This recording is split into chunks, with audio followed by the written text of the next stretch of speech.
दोस्तों, अभी हाल में सितंबर में कमचटका में भूकंप आया था और जुलाई 30 में भी कमचटका में भूकंप आया था। और मैंने न्यूज़पेपर में एक हेडिंग देखी कि कमचटका में बहुत ही भयानक भूकंप आया और भूकंप की तीव्रता रिक्टर स्केल पे 8.7 थी। ये बड़े बड़े अक्षर में लिखा हुआ था। अचानक मुझे आश्चर्य हुआ कि रिक्टर स्केल पे तो भूकंप की तीव्रता का मापन होता ही नहीं है। फिर से मैं बोल रहा हूं कि रिक्टर स्केल पे भूकंप की तीव्रता का मापन होता ही नहीं है। अगर क्वेश्चन कंपटीशन में आ जाए कि रिक्टर स्केल पर किस चीज का मापन किया जाता है और ऑप्शन रहे भूकंप की तीव्रता, तो यह गलत है। अब आप कहेंगे कि न्यूज़पेपर में तो हम अक्सर पढ़ते हैं, तो इसका उत्तर यह होगा कि बहुत स्तरीय न्यूज़पेपरों में यह चीज नहीं पाते हैं आप।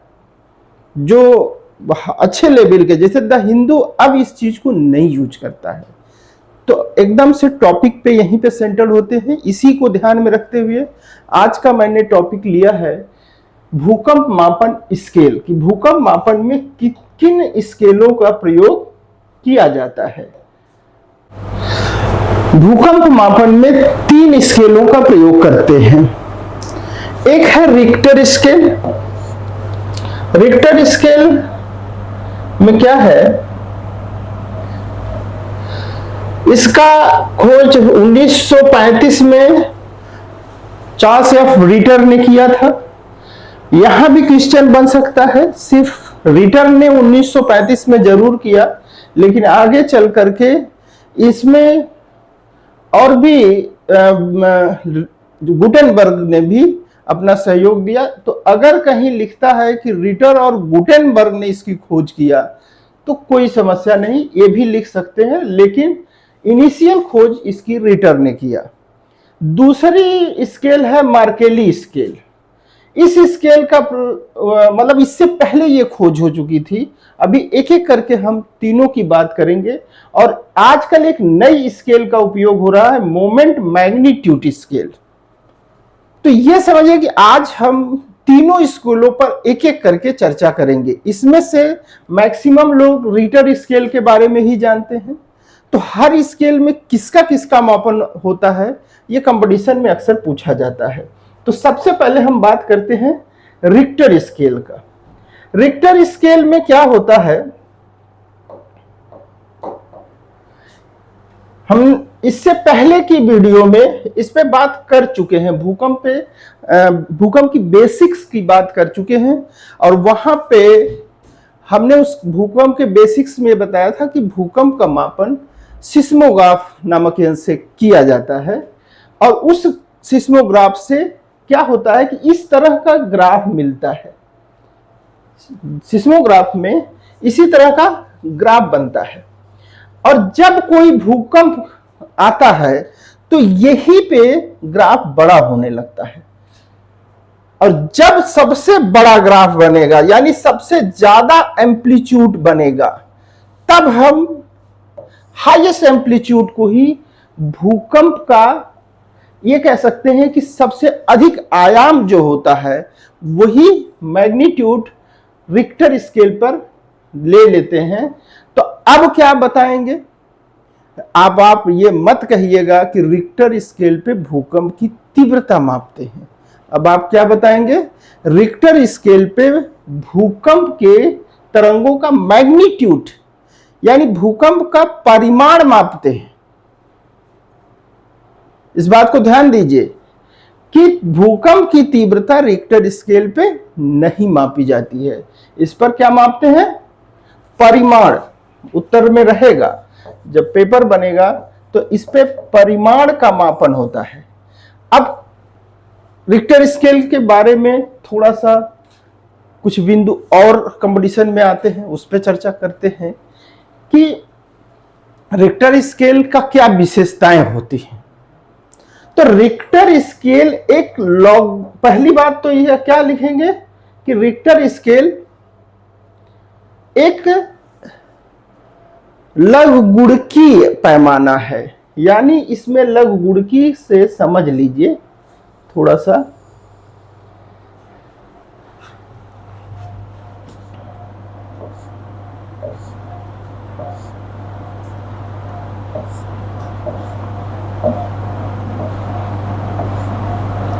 One, two, three, four, 5। अब यहां पे 10 to the power 1, 10 to the power 2, 10 to the power 3, 10 to the power 4। इस तरह से ये कौन सी ऊंचा चीज है, इस पर हाईएस्ट जो एम्पलीट्यूड यानी कि आयाम की सर्वाधिक ऊंचाई जो ऐसे ऐसे बन रहा है, तो जो ये सबसे अधिक जो ऊंचा हुआ वही उसी की ऊंचाई को इसमें दिखाते हैं। अब मान लीजिए 10.1 है, तो उसको हम क्या कह देंगे कि रिक्टर स्केल पर ये 1 तीव्रता है। तीव्रता नहीं, मैग्नीट्यूड, सॉरी, मैं भी तीव्रता ही यूज किया क्योंकि अक्सर इस बात को चर्चा में करते हैं। अब देखिए यही रिक्टर स्केल है, यानी कि ये 1 है तो 10.1, 10 टू द पावर 2 है तो 2, 10 टू द पावर 3 है तो 3। ये क्या है, लॉगरिथमिक स्केल है, यानी लॉग ऑन बेस 10 पे इसको ले रहे हैं। 10 टू द पावर 2 का वैल्यू कितना आ गया, 2। 10 टू द पावर 3 का वैल्यू कितना आ गया, 3। यानी कि अब आप समझ चुके होंगे। पहला पॉइंट लिखिए, लिखना शुरू करिए कि लघुकुल की स्केल की विशेषता में पहला पॉइंट लिखिए कि इस पर सबसे पहले लिखिए कि इस पर परिमाण का मापन होता है। किसका मापन होता है, परिमाण का। परिमाण का मापन किया जाता है। साफ साफ लिख दीजिएगा, तीव्रता का मापन नहीं किया जाता है। यानी रिक्टर स्केल पे भूकंप की तीव्रता का मापन, बार बार मैं इसलिए इसको बता रहा हूं क्योंकि न्यूज़पेपर में आप अक्सर आगे भी देखेंगे कि रिक्टर स्केल पे भूकंप की तीव्रता इतनी थी। ये गलत है। इस पर किसका मापन होता है, परिमाण। अब देखिए यहां पे कौन सा परिमाण, तो रिक्टर स्केल पे भूकंप के दौरान मुक्त ऊर्जा की माप करते हैं, यानी अमाउंट ऑफ एनर्जी रिलीज्ड, यानी कितनी ऊर्जा रिलीज हुई। अब कैसे माप करते हैं, तो जो भूकंपी तरंगे आती हैं, जो मैक्सिमम ऊंचाई होती है, उसी को हम लॉगरिथमिक टेबल में रख करके और उसके अंक को दिखा देते हैं। तो इसमें क्या विशेषता होगी, यहां 2 बिंदुओं पर प्रश्न बनते हैं।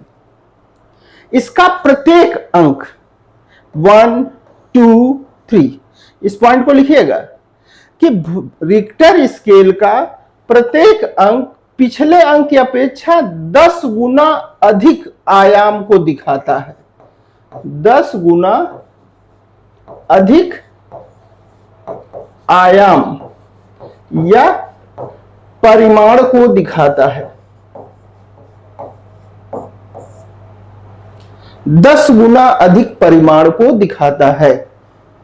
दूसरा पॉइंट यहीं पे एक और देखिए, जब ऊर्जा की बात करेंगे, यानी कि परिमाण किसका बता रहा है, मैग्नीट्यूड किसका बता रहा है, इसकी ऊंचाई, एम्पलीट्यूड।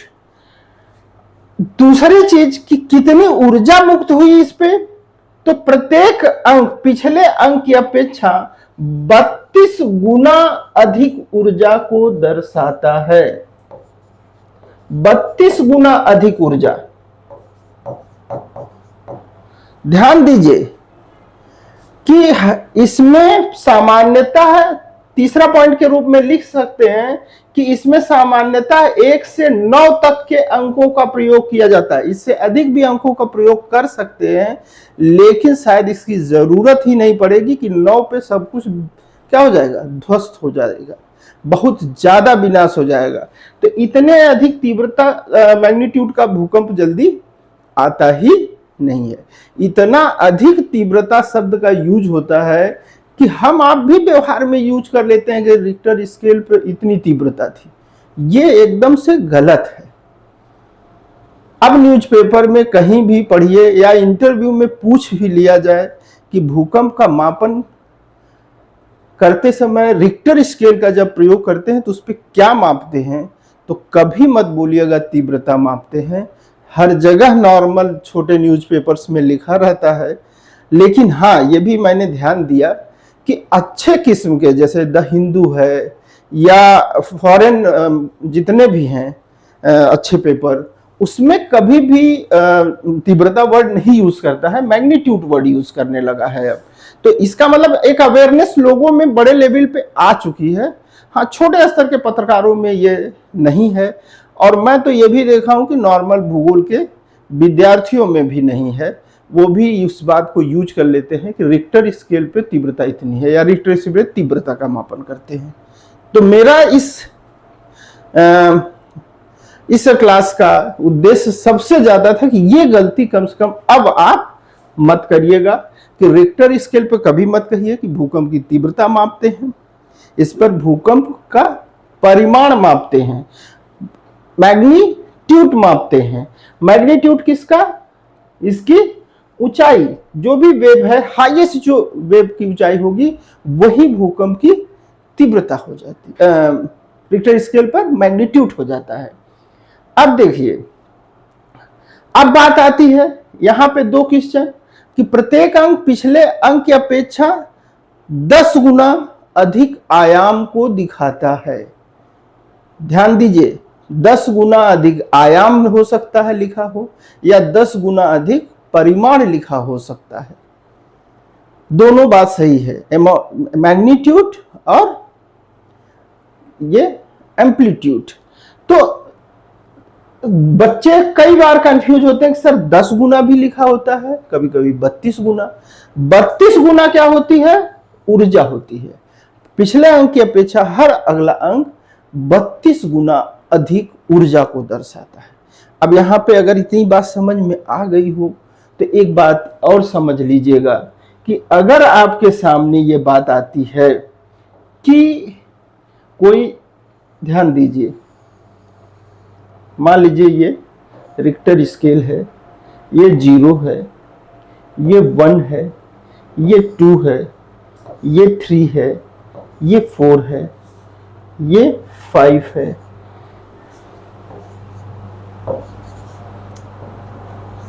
मैं इसको इसलिए बता रहा हूं कि इसको हल्के में मत लीजिएगा। उदाहरण के लिए, अगर यहां पे 100 जूल ऊर्जा निकल रही है तो 2 पे कितने जूल ऊर्जा निकलेगी? 2 पे 32 गुना, यानी 3200 जूल ऊर्जा निकलेगी। ध्यान दीजिए, 3 पे इसका 32 गुना, यानी कि 32 गुणे 32, यानी अगर हम लमसम 30 मान के चलें तो ये 30,000 हो जाएगी। अगर हम 30 मान रहे हैं, होता नहीं है, होता 32 है। अब इसका 3 गुना, तो इसका मतलब कि ये हो जाएगी 90,000, यानी यहां पे ये 3,000 है तो 3,000 का 30 गुना, तो एक 0 भी बढ़ जाएगा और 9, यानी ये 90,000 जूल। 3 तक पहुंचते पहुंचते जो 100 जूल ऊर्जा थी वो 90,000। अब यहां एक बात और ध्यान दीजिएगा, अगर कहीं पे लिखा रहे कि 2.5 मैग्नीट्यूड, अब यूज करेंगे, तीव्रता नहीं यूज करेंगे, लेकिन आप न्यूज़पेपर में तीव्रता ही पढ़ेंगे क्योंकि जितने न्यूज़पेपर हैं तीव्रता ही यूज करते हैं। तो अगर कहता है कि 2.5 मैग्नीट्यूड का है, अब फिर कहीं पे आ जाए कि 2.6 मैग्नीट्यूड का है, तो कभी मत सोचिएगा कि थोड़ा ही ज्यादा है, क्योंकि 2.5 और 2.6 में 300 जूल से ज्यादा, यानी कि 3000 से यहां पे क्या है 45,000 होगा। ये 45,000, 90 का आधा क्या है 45,000, यानी इसका 10वां हिस्सा हर एक पे 9,000 जूल, यानी कि 45,000 में 9 जोड़ेंगे तो कितना आएगा 54,000 जूल, यानी 2.5 और 2.6 में कितने का 9,000 जूल, यानी 2 का भी कई गुना, यानी हर एक पॉइंट बहुत भारी पड़ जाता है। और यही नहीं, ऐसा मत सोचिए कि क्या है, अगर 3 का एक एक पॉइंट आगे चलेगा तो वो और ज्यादा भारी होगा, यानी किसके आगे पॉइंट लग रहा है इसको जितना समझेंगे उतना ही ज्यादा असर होगा। कि अगर 8.7 है तो 8 तक पहुंचते पहुंचते तो ये कितनी जूल ऊर्जा हो जाएगी, और उसका फिर 30 गुना अगला, तो हर चीज अगले पे 30 गुना। हम लोग बचपन में एक बात कहा करते थे कि 2 चावल को अगर 20 बार डबल करें हम तो उतना चावल आप नहीं खा पाएंगे। ये ऐसी ही कहीं बात है कि यहां डबल नहीं, हर अगला अंक 32 गुना अधिक ऊर्जा को दर्शाता है। यहां मैं 30 मान के चल रहा हूं ताकि कैलकुलेशन इजी हो, लेकिन होता कितना है 32 गुना अधिक ऊर्जा को दर्शाता है। तो बहुत शांति से, बहुत धीरे धीरे मैंने आपको ये इसीलिए समझाया, दोनों बातों में कभी कंफ्यूज मत होइएगा। एम्पलीट्यूड आयाम में जो वृद्धि होती है वो 10 गुना अधिक बढ़ती है आयाम में, लेकिन ऊर्जा में जो वृद्धि होती है वो 32 गुना अधिक होती है। हर पिछला अंक, मतलब हर अंक अपने पिछले अंक की अपेक्षा 32 गुना अधिक ऊर्जा को दर्शाता है। तो रिक्टर स्केल लगभग आपने समझ लिया होगा। यह लघुगुणकी के है, उसको भी मैंने चार्ट बना के दिखाई दिया। अब दूसरी स्केल जो है कौन है, मार्केली स्केल है। ये बहुत सरल है। मार्केली स्केल की खोज मार्केली ने किया था, और यह एक वर्णनात्मक व्यक्तिपरक स्केल है, इसलिए कहा जाता है। अब इसी पे तीव्रता का मापन होता है। जो रिक्टर पे लिखा रहता है कि तीव्रता का मापन, मतलब भूकंप की तीव्रता रिक्टर स्केल पे इतनी थी, गलत है। मार्केली स्केल पे तीव्रता का मापन करते हैं।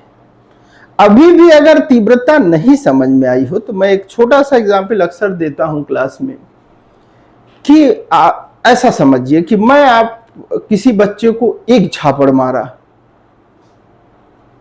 तो उसके गाल पे अगर 5 उंगलियां छप गईं, दूसरे बच्चे को मैंने मारा उसके गाल पे 3 उंगलियां छप गईं, तो यानी इस बच्चे के झापड़ में तीव्रता में कमी थी।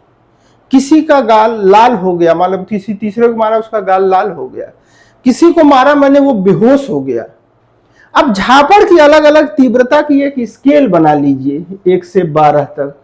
1 नंबर झापड़, 2 नंबर झापड़, 3 नंबर झापड़, 4 नंबर झापड़। 1 में क्या हो, गुदगुदी हो। 2 में क्या हो, हल्का सा लाल हो। 3 में 2 उंगली छप जाए। 4 में 4 उंगली छप जाए। 5 में 5 उंगली छप जाए। 6 में बेहोश हो जाए। इस तरह से अलग अलग, अगर मान लीजिए पहले से ही लिखा रहे तो बच्चे झापड़ पाने के बाद बाहर आएंगे तो क्या कहेंगे, 5 नंबर का झापड़ मिला, यानी 5 उंगली छपी हुई है। 1 नंबर झापड़ मिला यानी 1 उंगली। ये झापड़ की तीव्रता है। उसी तरह भूकंप की तीव्रता। अब मान लीजिए वहीं पे कोई बड़ा साइंटिफिक स्टूडेंट है, वो कह रहा अरे यार ऐसा झापड़ पड़ा कि 20 न्यूटन का बल लगा। पूरा अमाउंट उसने झापड़ के कितना बल लगा उसने एकदम उसका मेजरमेंट बता दिया। तो यही रिक्टर स्केल है, यानी रिक्टर स्केल झापड़ का परिमाण बता दे रही है, कितना बल लगा, कितनी ऊर्जा से झापड़ मारा गया। और ये क्या बता रहा है? तीव्रता यानी उसकी प्रभाव। यानी कि अब समझिए मार्केली स्केल क्या है? यह पूर्व निर्धारित क्षति को दर्शाती है। इसमें 1 से 12 तक के अंकों का प्रयोग किया जाता है। इसमें रोमन के 1 से 12 तक के अंकों का प्रयोग किया जाता है। अब ध्यान रहे, रिक्टर स्केल पे 0 से पैमाना शुरू होता है। यह भी क्वेश्चन कभी बना सकता है। यह इसमें 0 से शुरू होता है और इसमें 1 से, क्योंकि 0 का कोई तो मतलब कि तीव्रता ही नहीं हो पाएगी। 0 नंबर झापड़े नहीं हो पाएगा। मान लीजिए झापड़ की बात हो, ऐसा मतलब झापड़ मारा ही नहीं गया, लेकिन वहां तो एनर्जी रिलीज होगी तो 0 से ही मेजरमेंट होना शुरू हो जाएगा। तो वो 0 से शुरू होता है और ये 1 से शुरू होता है। इसमें 1 से 12 तक का प्रयोग होता है और रिक्टर स्केल में 0 से 9 तक का प्रायः प्रयोग होता है। उससे अधिक भी चाहे तो कर सकते हैं। अब इसमें प्रत्येक अंक एक पूर्व निर्धारित, ध्यान दीजिएगा, पूर्व निर्धारित क्षति को दर्शाता है। पूर्व निर्धारित क्षति को दर्शाता है। यानी पहले से एक टेबल बना दी गई, इसीलिए क्या कहा गया? व्यक्तिपरक। किसी व्यक्ति ने पहले से एक टेबल बना दिया कि 1 नंबर पे ये क्षति होगी, 2 नंबर पे ये क्षति रहती है तो 2 नंबर होगा। वर्णनात्मक यानी उसका वर्णन कर दिया। यानी कुछ लोगों के अनुभवों और नुकसानों का परीक्षण जो होता है उसी के आधार पे है। ये परिवर्तनशील है, यानी इस स्केल को समय समय पे हम बदल सकते हैं। इसमें 1 से 12 तक के अंकों का प्रयोग होता है। आइए, जो वर्तमान समय में स्केल प्रयोग की जा रही है उसमें ये है। यानी हर अंक का, इसको वीडियो को पॉज करके पढ़ लीजिएगा। यानी 1 नंबर पे नॉट फेल्ट, एक्सेप्ट कोई फेल्ट एक्सेप्ट नहीं हुआ, वेरी फ्यू वाइब्रेशन। फिर 2 नंबर पे felt only a few people, कुछ लोगों ने अनुभव किया हल्का सा, कह रहे नहीं कुछ हिला है क्या, नहीं। 3 नंबर पे बहुत वीक वाइब्रेशन, जैसे कि बगल से vibration similar to the passing a truck, यानी जैसे एक ट्रक बगल से गुजर जाती है वैसा। यानी 5 नंबर पे मीडियम होता है।